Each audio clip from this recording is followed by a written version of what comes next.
जय Bharat. Welcome to deaf talks clips by Adi अचिंत।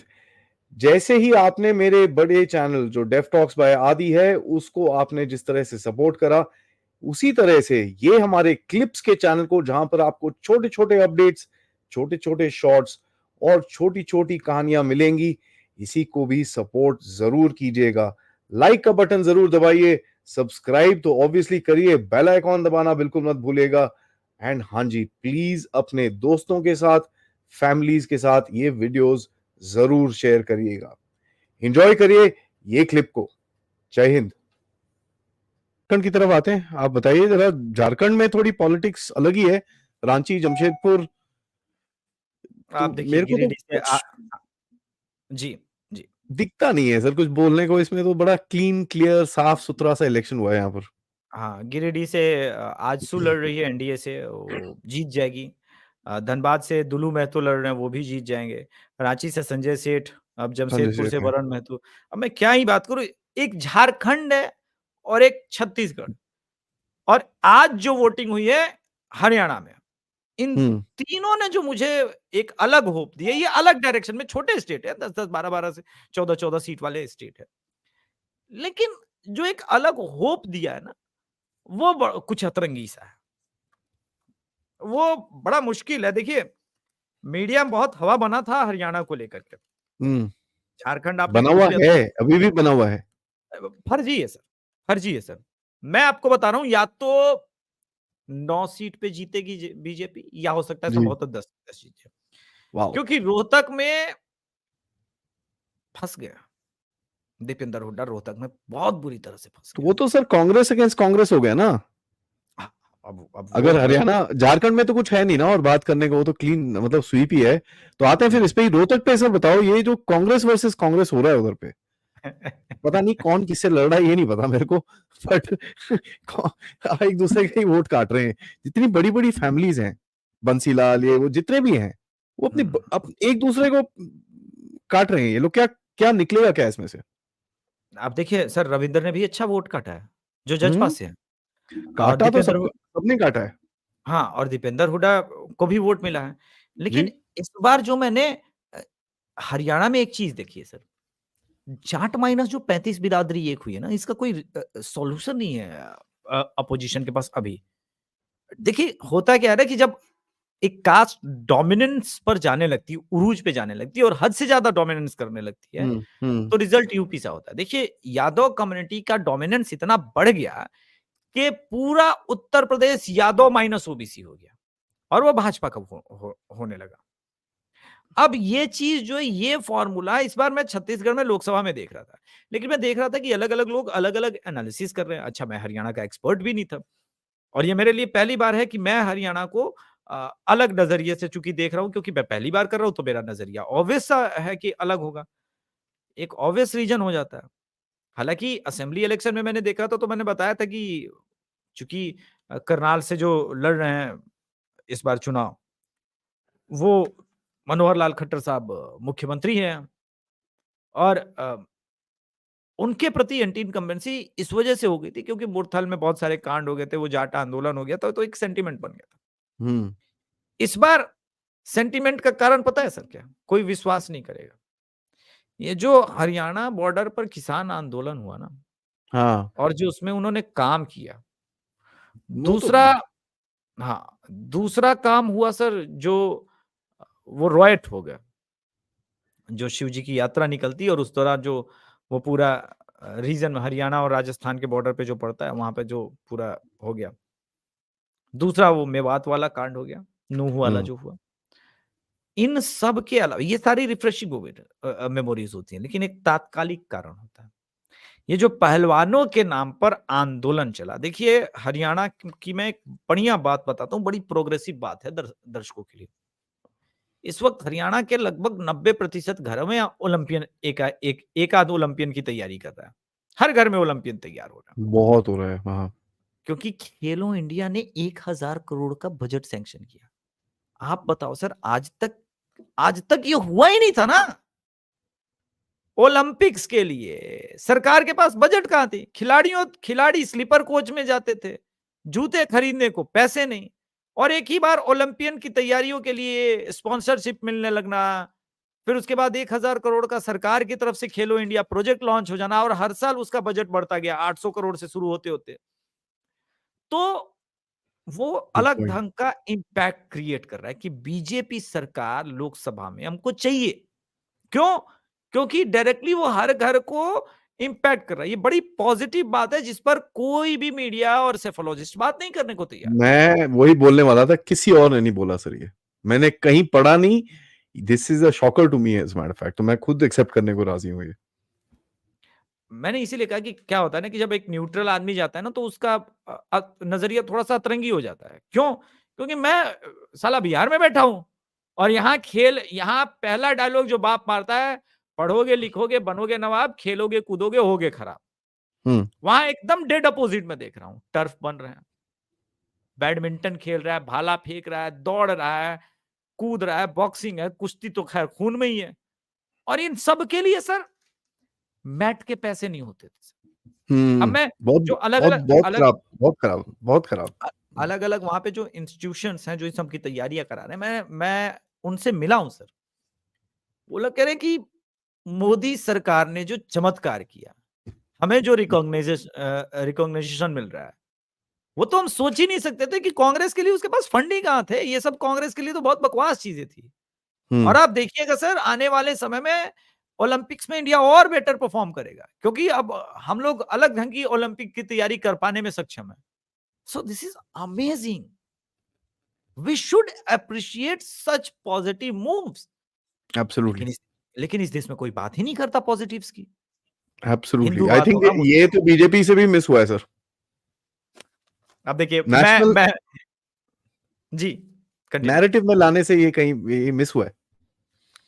अब देखिए मैं तो सर, सुना ही नहीं कहीं पे। बीजेपी आईटी सेल को अब हम लोग शिक्षा तो दे नहीं सकते ना, क्योंकि नहीं, शहजाद साहब के साथ बैठना पड़ेगा अगली बार ही मिलेंगे तो। नहीं, मैं ऐसा नहीं है, मैं शहजाद भाई को भी ये सारी बातें बताता हूँ, और जहां तक मेरी बीजेपी में रीच है। पर बीजेपी आईटी सेल एक फिक्स्ड पैटर्न पे काम करती है, उसे लगता है हाँ। कि इससे शायद ज्यादा प्रभाव पड़ता है। तो मैं उसकी तरफ जाता नहीं। हालांकि इस बार बीजेपी आईटी सेल से कम एक बात को लेके खुश हूँ कि उन लोगों ने जिस प्रकार के एड्स इस बार बनाया वो थोड़े वो क्रिएटिव लगे, वरना मुझे बड़े वीडियोस बोरिंग लगे। एड्स बहुत बहुत मजेदार एड्स हैं, बहुत वो ठीक है। मजेदार है। जी। जी सर, लेकिन मेरे को एक यहाँ पर हैराने में पूछना है, आपको लगता है हिसार सिरसा निकल जाएगा? हाँ, निकल जाएगा सर। कोई प्रॉब्लम नहीं है। और गुड़गांव में सर देखिए, काफी सिरसा सिरसा सिरसा थोड़ी क्लोज है, थोड़ी और क्लोज है। इनफैक्ट बड़ी बड़ी हाँ, बड़ी नेक टू नेक है, ये भी कह सकता हूँ। लेकिन जो मोमेंटम होता है ना सर, देखिए इसमें क्या होता है ना, हम लोग सेफोलॉजी में इसको ऐसे काउंट करते हैं कि जो पूरे स्टेट का मोमेंटम होता है, उस मोमेंटम में अंडर करंट में वोटिंग के टाइम में नाराजगी होती है कैंडिडेट को लेकर, ये बेकार कैंडिडेट है। लेकिन फिर वो लेकिन बड़े लास्ट लेकिन वो फिर लास्ट में देखता है, अरे सामने वाला मोदी अगर जी है जीता तो यार। एक तो कुछ कर भी नहीं पाएगा, क्योंकि सरकार इसकी बन रही है। आप देखो पिछले इसको इस पूरे इलेक्शन को ऐसे बांटना चाहिए, शुरू के 3 फेज और आखिर के 3 फेज। जी 3 फेज तक तो बड़ा लेफ्ट और इकोसिस्टम उत्साह में था, लेकिन जैसे-जैसे वोटिंग के परसेंटेज सामने आते गए, उनका उत्साह ढीला पड़ता गया। हाँ, आप तो और रिगिंग की छठे बात फे करते हैं ना। हाँ, तो ख़ैर अब उनके पास ऑप्शन भी क्या है सर? ये इस बात के लिए तो ईवीएम भी तैयार बैठी है कि अंतिम दोष 4 तारीख को मेरे ऊपर ही लगना है। लांछन कलंकनी कही जाऊँगी, उल्टा कही जाऊँगी, ये सब बातें मुझसे कही जाएँगी। अरे उल्टा ईवीएम, अरे कलंकिनी, ये सब बातें कही जाएँगी, वो ठीक है, वो तो कही जाती है। ईवीएम बेवफ़ा है, इस प्रकार की बातें होती है।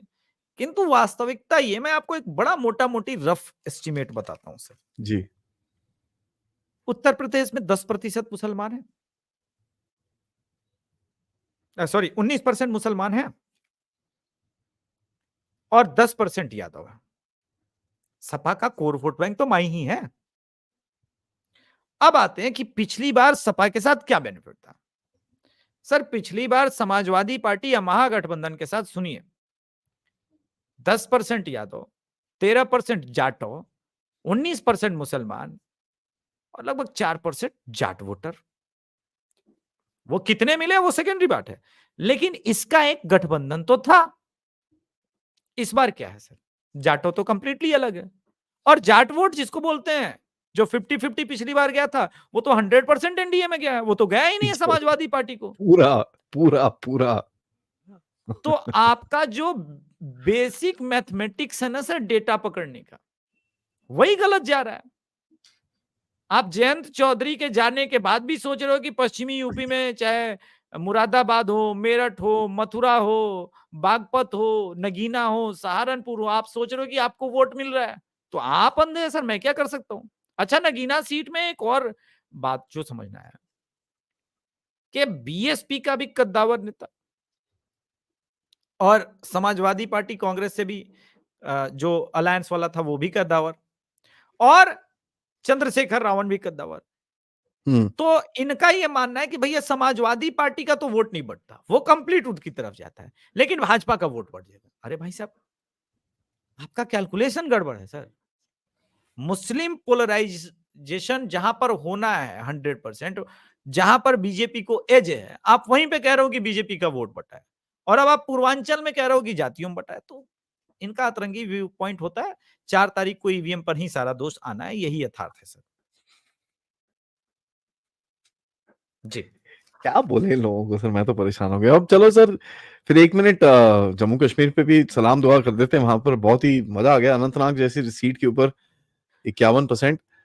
और फिर से मतलब वही मैं परेशान, मतलब अच्छी अच्छी वजह से परेशान जिसको बोलते हो ना, देख देख के लोगों को अपनी उंगलियां दिखा के सेल्फियां खींची हैं लोगों ने।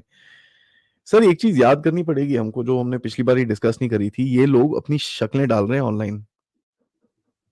दिस ठीक इज है, ट्रूली अमेजिंग ना। ये मतलब पिन मुझे खुद पॉइंट भी हो को सकते हैं विश्वास सर, नहीं होता। ये पिन पॉइंट हो सकते हैं। ठीक है, आप सोच लीजिए कितना। डर खत्म हो गया ना, वो पिन तो पॉइंट ये हो जाऊंगा मैं, ये डर खत्म हो गया ना। बहुत बहुत बड़ा चेंज है ये, एंड दिस ये इज बहुत समथिंग बड़ा दैट चीज। Needs to be recognised. क्योंकि वहां पर तो मातम मन रहा है दूसरी तरफ इसके नाम हाँ, पे। तो इसी के वजह से तो वहां पे मातम बन रहा है, उत्पात हो रहा है, वहां तो रोज हो रहा है। आप हाँ ही जी, लोग तो सर करा रहे हो सर, सारी साजिश तो राखी है सर, इसके तो राखी आप है वो। एक्सपर्ट हो। देखिए, चलो सर फिर। इसको मैं दो तरह से देखता हूँ। जम्मू हाँ कश्मीर में एक बोले। बात बोलना चाहता हूँ। जी जी जी। बीजेपी ने जो क्या किया ना कि वो नहीं लड़ी, बोला कोई बात नहीं, इंडिपेंडेंट है, कोई मुस्लिम कैंडिडेट है, लड़ो। उसको लड़ा।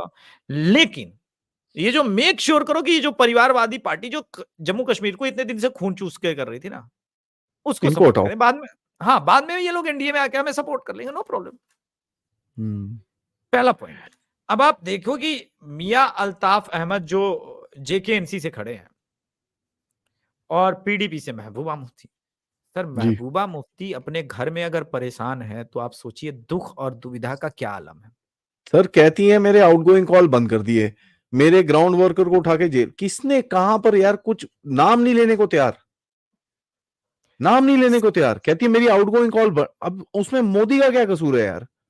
सर, 2019 में 20%, 22% आप वोटिंग होने देते थे। 14 की वोटिंग उठा लो, जी 9 की वोटिंग उठा लो, 4 की उठा लो, ये 20-22% वही वोटर्स होते थे जो आपके वोटर्स होते थे। थोड़े बहुत इधर उधर जा पाए तो जा पाए।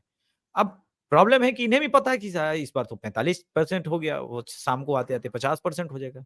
ये जो 25-26% एक्स्ट्रा है, ये तो मेरे वोटर नहीं है, ये बात श्योर है। तो असल प्रॉब्लम सर यहाँ है, और कोई बात नहीं। जी। मैं हंसा इतनी जोर से देख के, मैं यार ये क्या इनका थोड़ा स्क्रू ढीला है क्या है, मेरे को समझ नहीं आता। ये वही लोग हैं सर, गाड़ी ना जहां पर जानी थी, ट्रेन जो आपके स्टेशन पे आनी थी, वो आपके स्टेशन में नहीं, वो जहां पर पहुंचनी थी ना वहां पहुंच चुकी है, ये अभी भी चिल्ला रही मेरी ट्रेन का है। इनकी हाँ, ये वो हालत है सर। एक गाना है ना, जाते थे जापान पहुंच गए चीन समझ गए ना, वो वाली बात। सर ये पता नहीं कौन से लोक में रहते हैं, मेरे को समझ नहीं आता। जय हिंद। जाने से पहले मैं 1 मिनट के लिए आपको रोक लूं, तो प्लीज ये चैनल को लाइक जरूर करिएगा, सब्सक्राइब करिएगा, और हाँ, हमारे जो मेन चैनल को जरूर जरूर अपनी फॉलोशिप दीजिए, ताकि हम आपको अच्छे अच्छे podcast, important subjects and geopolitical update से आपके सामने प्रेजेंट करते रहें इसी तरह से। Thank you so much. जय हिंद, जय भारत।